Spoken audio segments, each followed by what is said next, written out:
নবীজি সাল্লাল্লাহু আলাইহি সাল্লাম বলছে, তোমরা যদি গুনাহ করতে করতে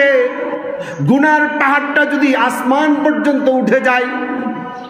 এরপরেও যদি তোমরা তওবা করে ফিরে আসো, আল্লাহ তাআলা 1 সেকেন্ডের ভিতরে আকাশ সমপরিমাণ গুনার পাহাড় নিমিষেই ধ্বংস করে দিবে। সুনান ইবনে মাজার হাদিস নাম্বার 4248 عن أبي هريرة رضي الله تعالى عنه قال قال رسول الله صلى الله عليه وسلم لو أخطأتم حتى تبلغ خطاياكم السماء ثم تبتم لتاب عليكم একবার বলেন সুবহানাল্লাহ। রাসূল সাল্লাল্লাহু আলাইহি সাল্লাম বলছেন, লাউ আখতাতুম হাত্তা তাবলুগা খতায়াকুমুস সামা, তোমাদের ক্ষতি, তোমাদের গুনাহ, তোমাদের অপরাধ, তোমাদের পাপাচার, তোমাদের ভাড়াবাড়ি, তোমাদের জুলুম, তোমাদের নির্যাতন, তোমাদের সব সীমা লঙ্ঘন যদি খতায়াকুমুস সামা, তোমাদের ক্ষতি করতে করতে, তোমরা গুনাহ করতে করতে যদি আকাশ পর্যন্ত তোমাদের এই ক্ষতির পাহাড় উঠে যায়, আকাশ পর্যন্ত তোমার অপরাধের বিশাল পাহাড় তুমি সৃষ্টি করে দিয়েছ,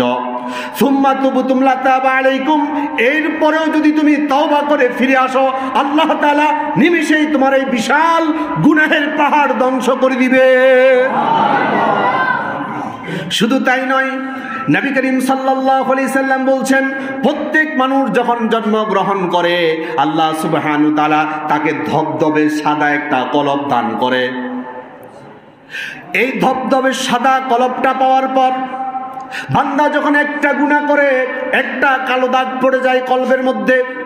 2টা করলে 2টা কালো দাগ পড়ে, 100টা করলে 100টা কালো দাগ পড়ে, হাজার লক্ষটা গুনাহ করার কারণে কালো কালো দাগ পড়ে পড়ে সাদা কলবটা একেবারে অন্ধকারাচ্ছন্ন হয়ে যায়।